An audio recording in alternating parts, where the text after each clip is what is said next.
up, vigilantes? We did it. We ended the Fed. We created P2P for the world. Bitcoin all-time high. Yeah, we did it. Yeah, we did something all right.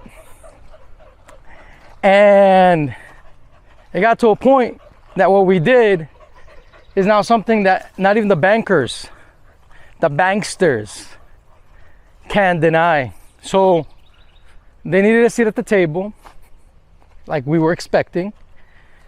And I guess you can say everything's going according to plan, because where we're at right now is that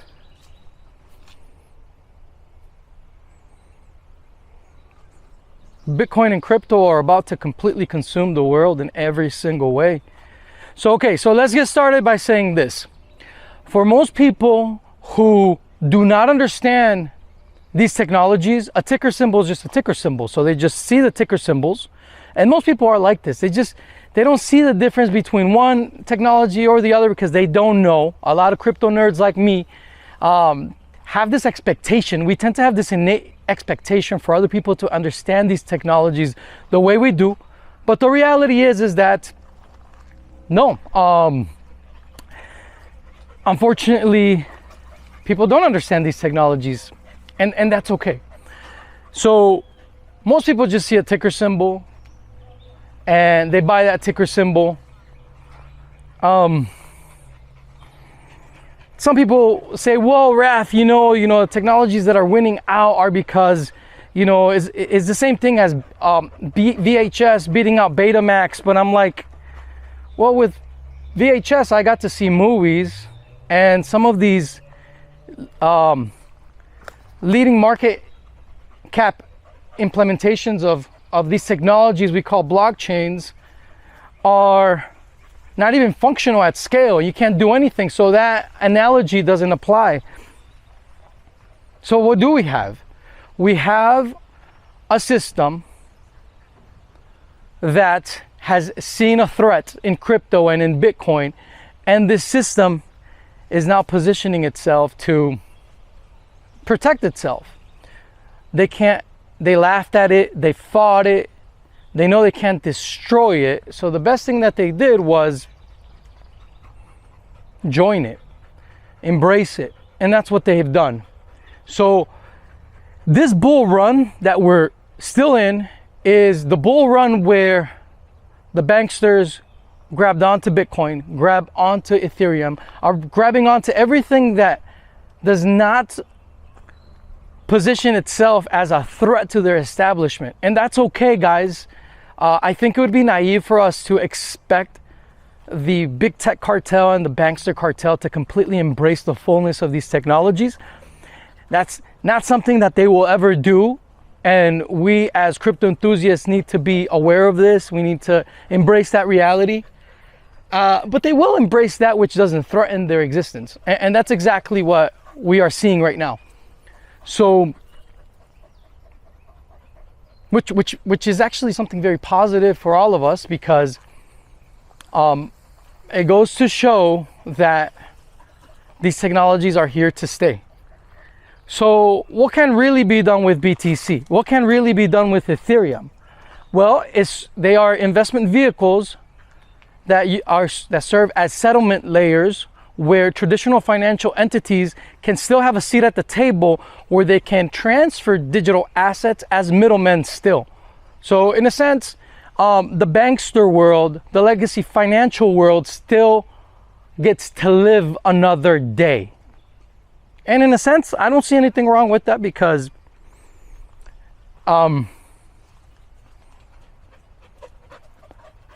no one said that this was going to be a quick fight. Could have been a quick fight, yes. But we're dealing with like the whole establishment of the world. And this is not something that can be supplanted or outcompeted overnight.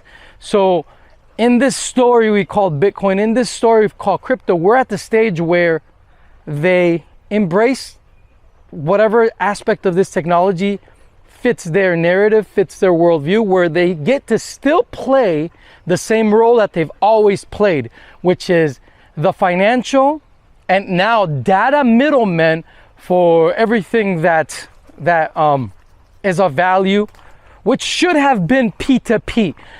What am I really trying to tell you here, guys? I'm trying to tell you guys that the P2P promise of Satoshi is still alive and is still there for the taking.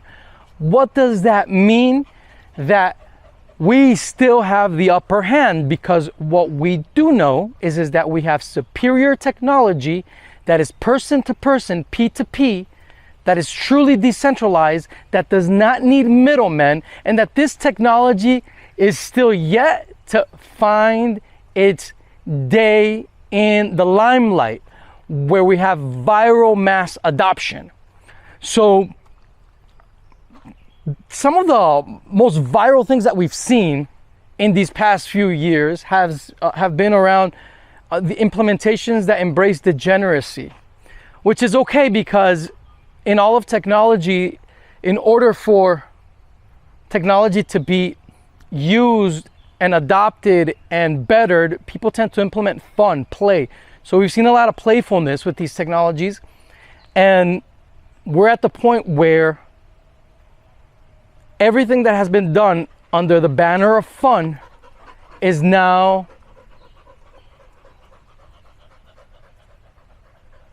to be used in serious endeavors for P2P interactions.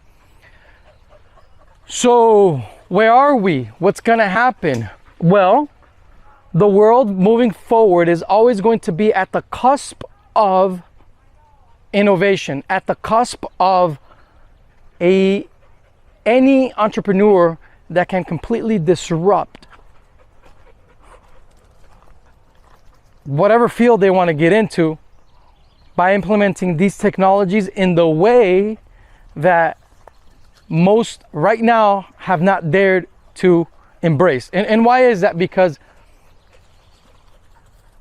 all of the investment capital, all of the energy is going into investing in crypto in a way that suits the needs of big tech and traditional finance, where they're not displaced, where they're still there, where they still have a seat at the table, like I already said. So this is why when you go to a crypto conference, the main focus is on second layers. Oh, what second layer for Ethereum, for BTC can we invest money in? And that is something that, in my opinion, is a dead end, because every second layer implementation is one entrepreneurial move from being made obsolete. So what has been the killer application in crypto? The killer application in crypto right now has been crypto as an asset, as an investment vehicle, like we see with BTC. And what is it about BTC that makes it viral is the fact that it is easy to understand. So the complexity that many entrepreneurs want to impress upon the world is something that we've learned it cannot be part of a two-market strategy, and which has forced the crypto world to become smarter. And entrepreneurs right now are constantly now trying to figure out how to use these P2P technologies in a way that would go viral within a humanity that has been conditioned to think in a certain way. In a way that has been conditioned to think in a way that still needs authority, that has been conditioned to think in a way where people still need some sort of guarantee. So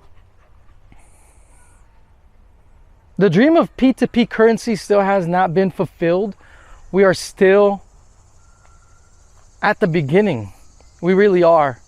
And there is a sadness about that reality, because a lot of pioneers in the crypto space like myself would argue that we should already be there. However, it gives me a lot of solace when I speak to people who have been gold bugs and libertarians for many years, like Ed Bugos, who say like, well, you guys just wanted this to happen too fast. And he's right, because in the strive for sound money, you know, there's been people and generations before us that have been desiring to be anywhere near where we're at right now. So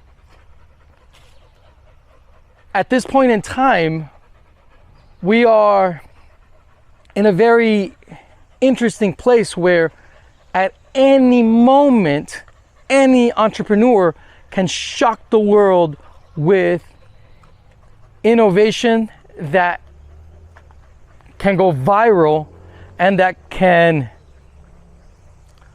put the legacy players, make the legacy players obsolete. So yeah, we are in, we've never been closer to getting rid of the machinery of theft, and at the same time, we've never inadvertently have fed it as much, because it is easy right now to argue that BTC is at the point where instead of ending the Fed, is aiding the Fed. Because now the banksters now have another investment vehicle upon which they can leverage debt. And so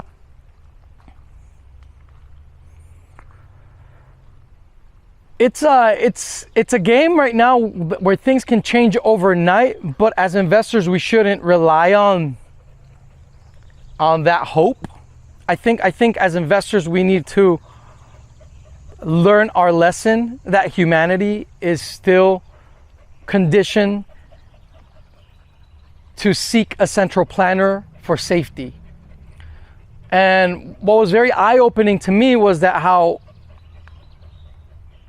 MasterCard credit cards powered by BTC are something that people are championing as a great innovation, when, you know, it's just, to me, is disgusting that Bitcoiners, people that call themselves Bitcoiners, are happy about a MasterCard credit card. It just makes no sense to me. It's actually really weird, and it's something that I have no choice but, you know, to accept it as a very unfortunate reality. But yeah, MasterCard credit cards are not the reason, or are not the best use of these technologies. It's counterintuitive. It makes no sense. And MasterCard and a lot of these banksters, legacy financial players, have been active participants in crypto history because they understand the threat that these technologies are to them. So Digital Currency Group was funded by MasterCard and other entities like MasterCard. And, you know, many of us, you know, rang the bell when we saw this happening, and we were like, wait a minute, there's something eerie going on here, that we have all these banksters investing in crypto entities that own pretty much the vast majority of crypto news outlets and investment vehicles, investment funds within crypto. And it's, you know, you can argue and say that these technologies are for everyone to use, right? And sure, I welcome that argument, because these technologies are for everyone, and there's no, anyone can use these technologies in any way they want. However, fundamentally there is no distinctive difference between the crypto that the banksters want and the crypto that is possible if you actually use these technologies. So when I talk about the on-chain world, I'm talking about the actual use of these technologies. And behind the scenes, when no one else is looking, where true innovation is happening, there is a race amongst the brightest. Because the brightest are not working at MasterCard. The brightest are not working at BlackRock. The brightest and people who actually are mission oriented and actually want to bring something new into the world, they're not working for a corporate entity. They're smart enough, and even if they are because their life circumstance demands it, they go back and they work on the things that they really love. And what really, where this love really happens is where you can actually use these technologies to create unique new things that can't happen anywhere else. And amongst the brightest, there is a silent race to create all sorts of innovations within the fastest, cheapest, most scalable, and most capable of blockchains. So there's a silent race that no one's talking about. Most people in crypto do not want you to know about this silent race. Most people in crypto won't even talk to you about what I'm telling you right now. A lot of people that would tell you the things that I tell you have been literally paid to leave by the banksters. And there's been influencers in crypto that have actually already blown the whistle on this and said that they have been offered to be paid millions to leave crypto and never talk about crypto ever again. Because what matters to the banksters is not the control of the technology itself, because the technology is free and open source, but it is the control of your mind and what you know about crypto and what crypto is capable of and what crypto could become and what crypto truly is. So there's a very strong concerted effort to keep you guys from knowing things in crypto that so I want to emphasize this because I think this is the most important point, guys, is that there's a lot of money, effort, and manpower, a lot of energy that goes into telling you what Bitcoin and crypto is, because it is not convenient to these banksters and to these central planners and these big tech entities for you to know what crypto and Bitcoin is truly capable of. They want to keep you dumb. They want you to think that crypto is this really dumb thing that is just a ticker symbol. You just buy a ticker symbol and hope that it goes up. And yes, there's differences, but that's something for nerds to figure out. They don't want you to know what these technologies are truly capable of. And this is something that I've taught, that I've preached about, that I've have been teaching, and I'm passionate about, because if these technologies can really empower us by augmenting our human action, how we behave, how we interact with each other, by giving us the power to go into business with your next door neighbor as easy as now doing business with someone in Japan across the world. So that's something that leads me to an invitation, guys. We're having a virtual conference, a virtual summit, the TCV Virtual Summit, What Matters Most in Crypto. It will be taking place online on September 12th, Friday, September 12th, 2025. We'll be having a crypto summit on what matters most in crypto.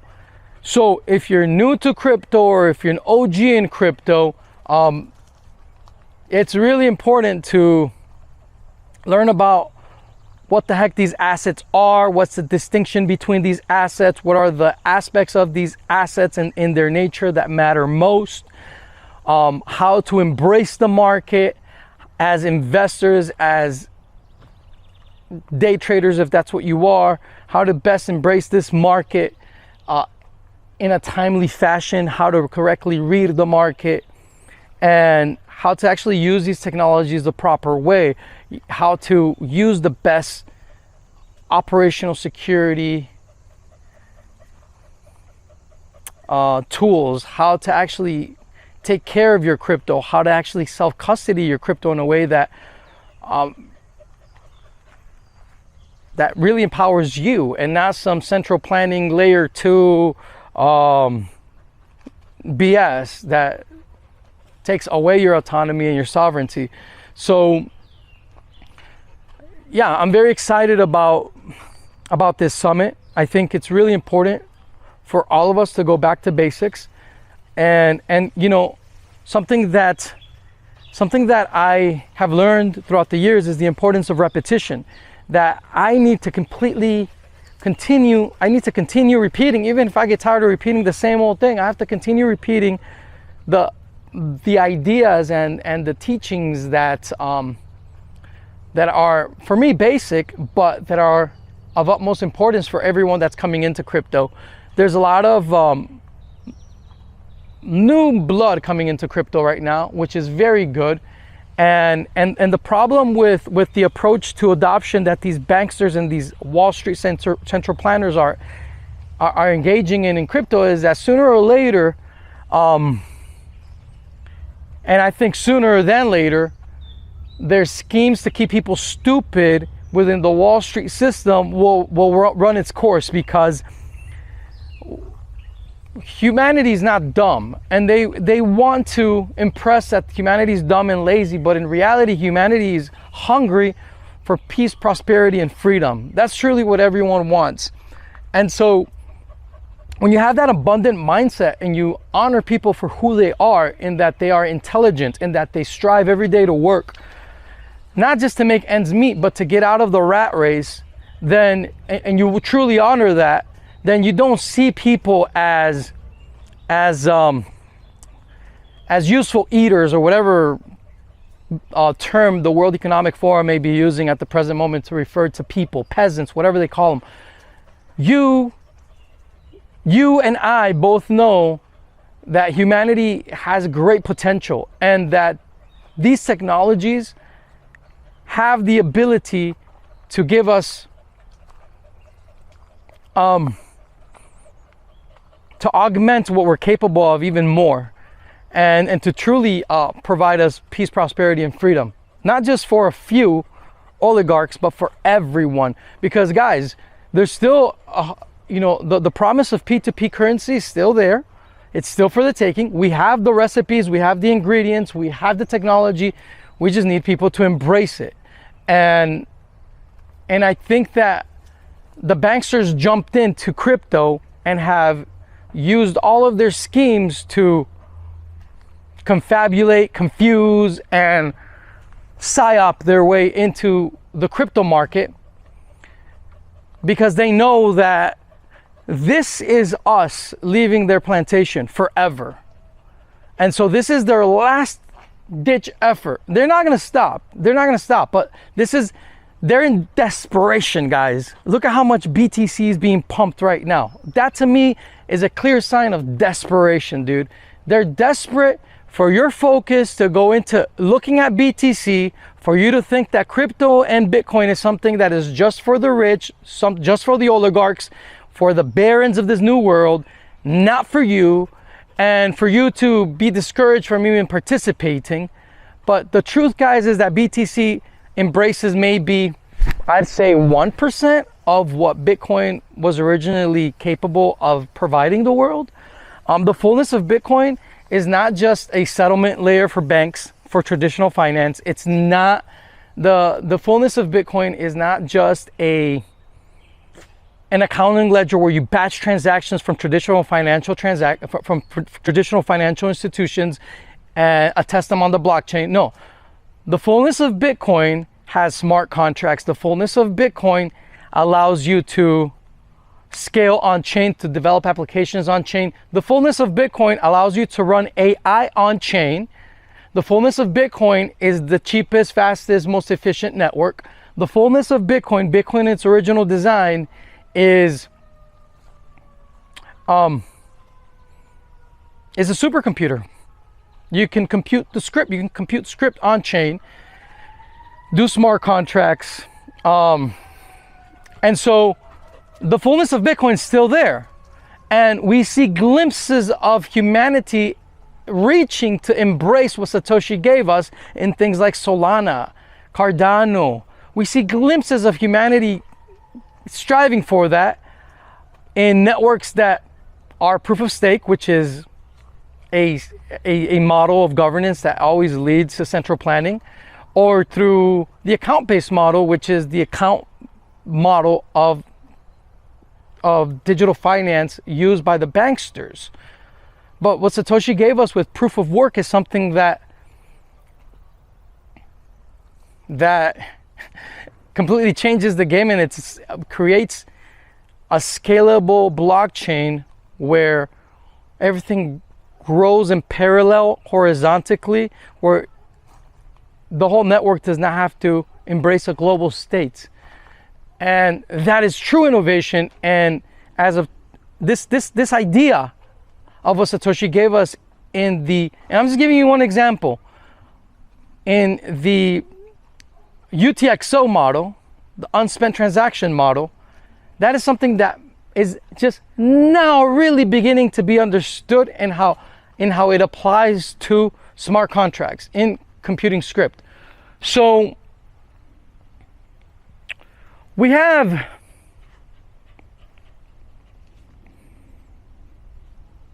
a lot to be grateful for, and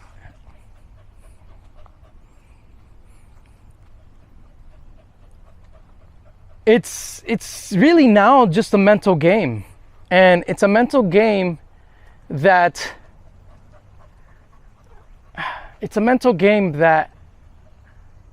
the best way for the banksters to have the upper hand is to do what they've been doing, which is to pay people to go away.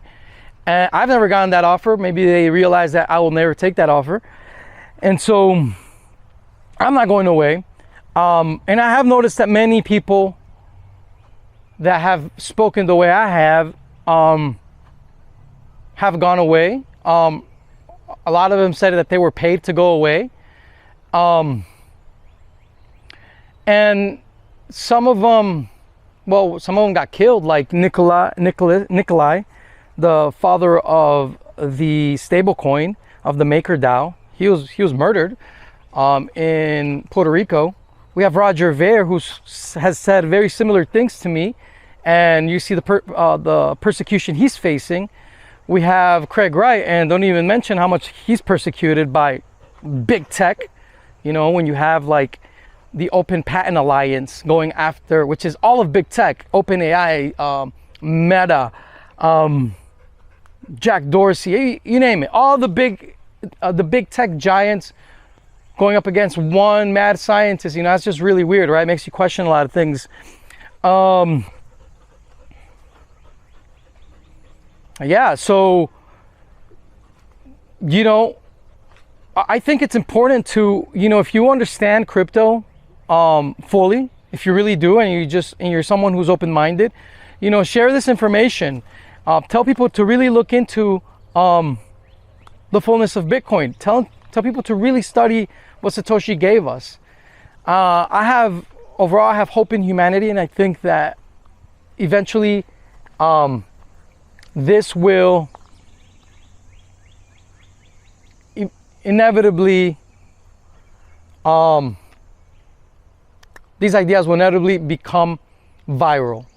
I would expect for them to be viral right now, but it's obvious that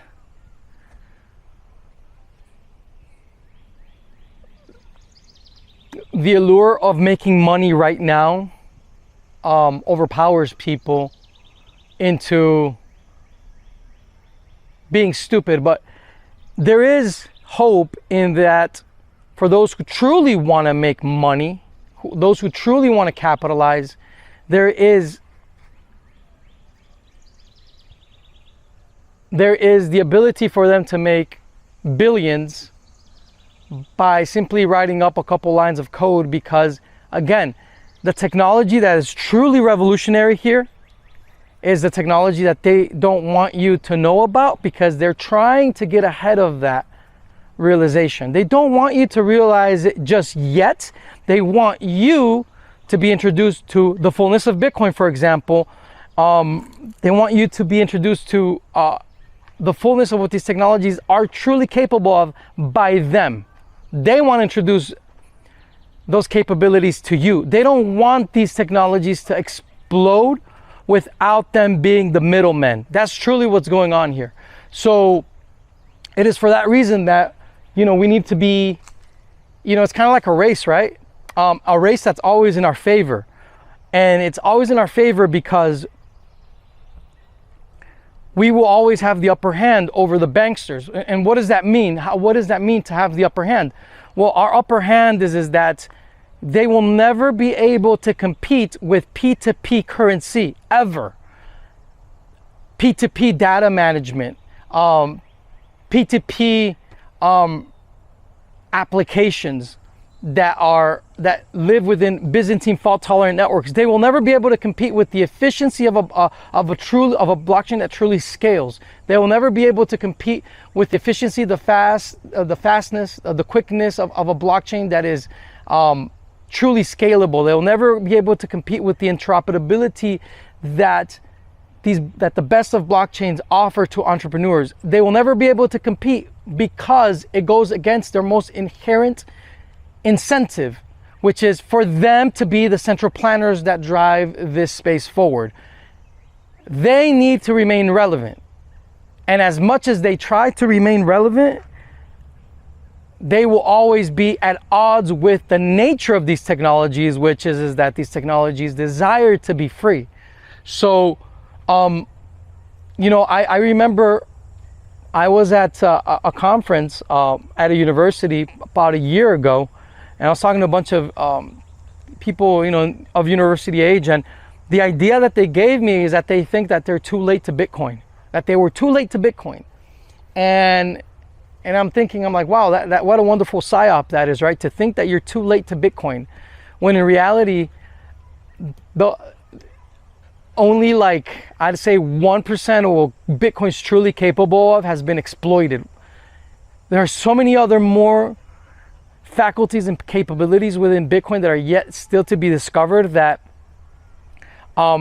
if Bitcoin as it is right now, if BTC as it is right now, which in my opinion is crippled, has been castrated, is worth $120,000, then that means that the fullness of Bitcoin should be worth way fucking more, because it includes within Bitcoin every other innovation that you see in the crypto world as it is, including AI and more, that all live on chain, competing implementations, competing everything. And so, yeah, so it's just funny how, it's just funny for me to consider that people right now think that Bitcoin has reached its top, its limit. It's like apex. It's as far as it's gonna go, and it's just gonna be the same thing for the next 20 years. That makes no sense to me, because to be honest, guys, it's built upon a bunch of lies. It really is, you know. And scaling BTC revolves around giving you the fictitious idea that second layers are necessary. Guys, hello, wake up. Second layers were created to keep the bankster class and big tech still relevant in the eye of the investor and the consumer. But the reality is that every L2 can be made obsolete with just any entrepreneur using a blockchain that is scalable, and where you can create that same application, that same use case on chain. So this game that we call crypto, guys, is just barely getting started. What we really have seen is the bankster class kind of just giving up and saying, okay, this shit's here forever. How can we best embrace it so it doesn't kill us? And that's exactly what's happening. They're embracing it in a way, saying like, okay, what can we do so it doesn't put us out of business completely? Well, let's persecute the top voices that are big blocker Bitcoin, and let's let's infuse as much fiat that we print out of thin air into this thing called BTC, and let's give people the impression that this is the success. You know, this is what success in Bitcoin means, and that yeah. So it's guys, if anything, this show's just getting started. We have a long way to go, and I'm just really happy to be here on the ride. Yes, Bugos is right when he told me, Raf, I think you just wanted it to happen a little too fast. And I think he's right. I think obviously, you know, I'm young, and so I wanted things to be done quick, you know. But I think patience is good, and you know, it really comes down, you know, what's interesting to me is that at this point in time, it all comes down to desire, man. How bad do you want it? How bad do you want it as an entrepreneur? And how much longevity do you have in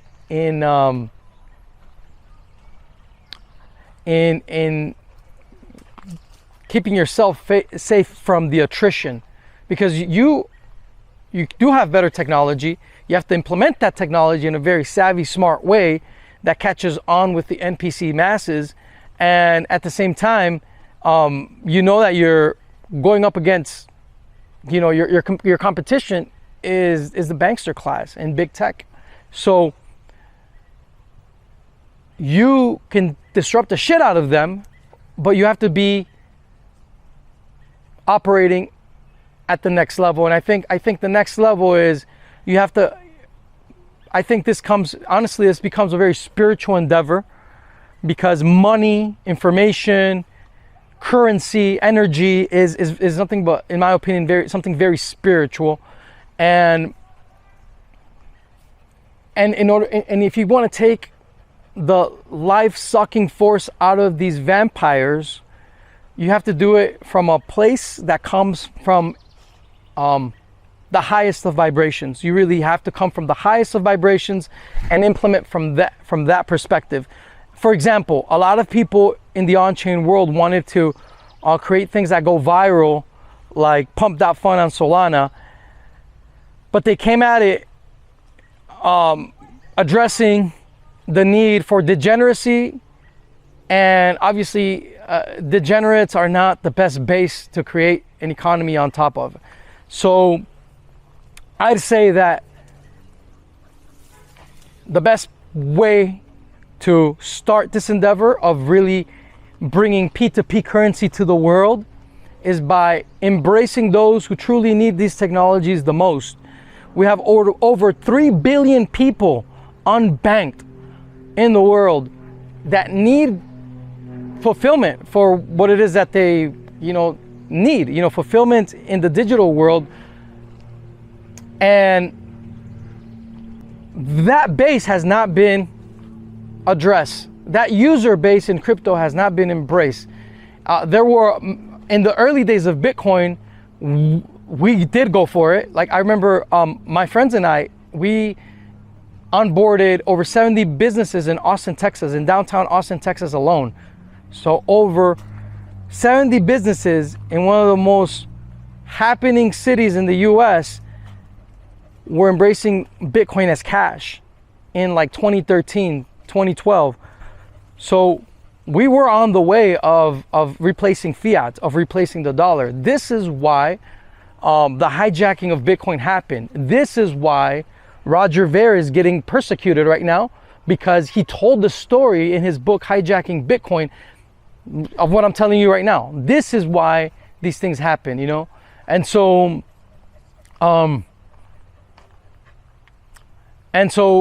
yeah, don't think for a second that Roger Ver is being persecuted for any other reason other than the fact that they want to shut up anyone that's telling you what I'm telling you right now. Hijacking Bitcoin is the reason Roger Ver is getting persecuted, because the message he has about the history, the true history of Bitcoin, even if it's not the true history 100%, if you may disagree, there needs to be space for, you know, revisionary history. But they don't want you to have revisionary history. They want you to follow the party line of what the MasterCard and BlackRock investments have told you crypto and Bitcoin are and what they're about. So yeah, go to freerogerver.com. It's all there, guys. Free Roger now. I think it's freerogerver.com. The link in the description below.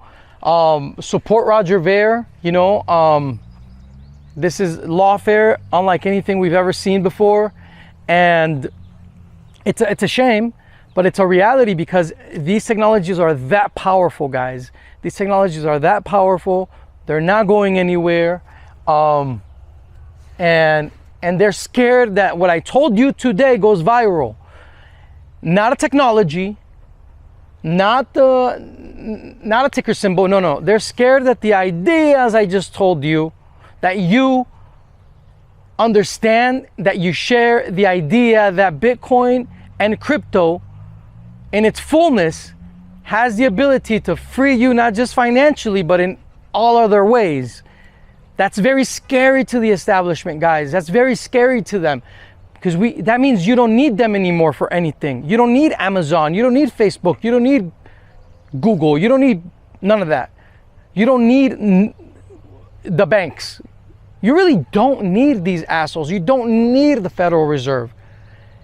That is what's possible with these technologies. And it's, you know, honestly, guys, this could change overnight. And all it takes is just one viral application, guys. We're always, from this moment moving forward, we are one viral application from this just taking off, man. And like I said, there's a lot of people, a lot of good people working in silent right now that are working on, well, not just creating the best, most fastest, cheapest, most interoperable, most capable Bitcoin implementations in the world, but there are people out there figuring out how to reach the masses in a way that empowers the masses and makes them go viral. Because right now, what is it that they're telling you in BTC and in Ethereum? They're saying, well, you're not powerful, is the implicit message. You are nothing more than another peon, a pleb. Can you believe that they literally call themselves that in BTC? That you're a pleb of the establishment, that you do not even merit the daily use of these blockchains at scale because it's too costly. It takes too long to reach finality and confirmation. So you need to sit your ass down and use the bank system. Bitcoin is just for rich people. Ethereum is just for rich people. It's not for you. And that is implicitly what they want to tell the world, is that these technologies are for the assholes that created financial slavery. But if you see the white paper, Satoshi makes it very clear that Bitcoin was created to free the world, to bring about more peace and prosperity, to bring P2P currency, as the title of the white paper says. And that's where we're at, guys. So yeah, big shout out to all the cool implementations happening right now of these technologies. Shout out to Tari, the Tari blockchain. Shout out to Nock Chain. Shout out to Pirate Chain, the most private cryptocurrency in the world. Shout out to Monero, the most audited and secured and peer-reviewed privacy network in the world.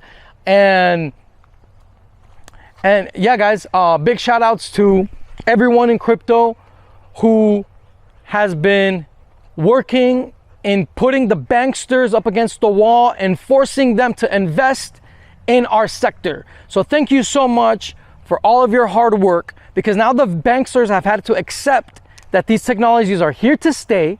Big tech has to accept that these technologies are here to stay, and as much as they may try to psyop you guys, the few out there, into thinking that, you know, that these technologies are fluff, just mere investment vehicles for Wall Street, as much as they try, it's already out of their hands.